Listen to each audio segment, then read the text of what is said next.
అత్యంత గొప్ప తిథి ఏది అంటే మహాశివరాత్రి. ప్రతీ నెల మాస శివరాత్రి వస్తుంది.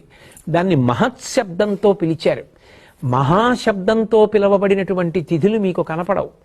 మహాశివరాత్రి అంటే ఇక ఇంతకన్నా నువ్వు ఉపాసన చేయడానికి తేలికైనటువంటి రోజు రాదు.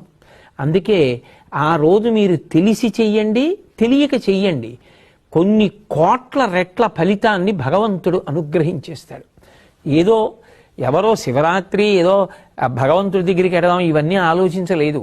ఆయన ఆవు కట్టుకొయ్యి నుంచి పలుపు తప్పించుకు పరిగెత్తింది. ఆయన ఆవు కోసం పరిగెత్తాడు. ఆవు శివాలయంలో దూరింది, ఆయన దూరాడు. ఆవు శివాలయం చుట్టూ తిరిగింది, ఈయన ఆవు కోసం తిరిగాడు. ఆవు బయటికి పోయింది, ఈయన బయటికి పోయాడు. కానీ ఈశ్వరుడు అంటాడు, ఇవాళ మహాశివరాత్రి, నువ్వు తెలిసి వచ్చావో తెలియకొచ్చావో నాకు అనవసరం. ఆవు కోసం వచ్చావో దూడ కోసం వచ్చావో నా చుట్టూ తిరిగావు కదా, నువ్వు ఇవాళ చేసిన ప్రదక్షిణాన్ని కోట్లతో హెచ్చించి నీకు ఫలితాన్ని ఇస్తున్నానంటాడు.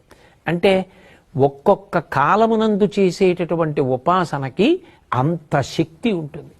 అయినప్పుడు ఇంత గొప్ప తిథి మనకి దగ్గరలో ఉన్నప్పుడు మనం దాని గురించి తెలుసుకుని సమాయత్తమై మనకి శరీరం ఎంతవరకు అనుమతిస్తే అంతవరకు, ఆరోగ్యం ఎంతవరకు అనుమతిస్తే అంతవరకు, మరీ ఛాందసత్వానికి పోకుండా, శక్తి ఉన్నప్పుడు చెయ్యగలిగినది విడిచిపెట్టకుండా సమతౌల్యాన్ని పాటిస్తూ మనసుని భగవంతుని యందు పెట్టడం అన్నది ప్రధానం చేసుకొని ఇంద్రియములతో కలిపి మనసుని మార్చి మార్చి భగవంతుని యందు పెట్టి ఆయన చేసిన ఉపకారములను స్మరించి మనం భగవంతుని యందు చేరిపోవడానికి నరజన్మ అనేటటువంటిది అత్యంత ప్రధానమైనది. కాబట్టి సద్వినియోగం చేసుకోవడానికి అపూర్వమైనటువంటి రోజు ఈ మహాశివరాత్రి.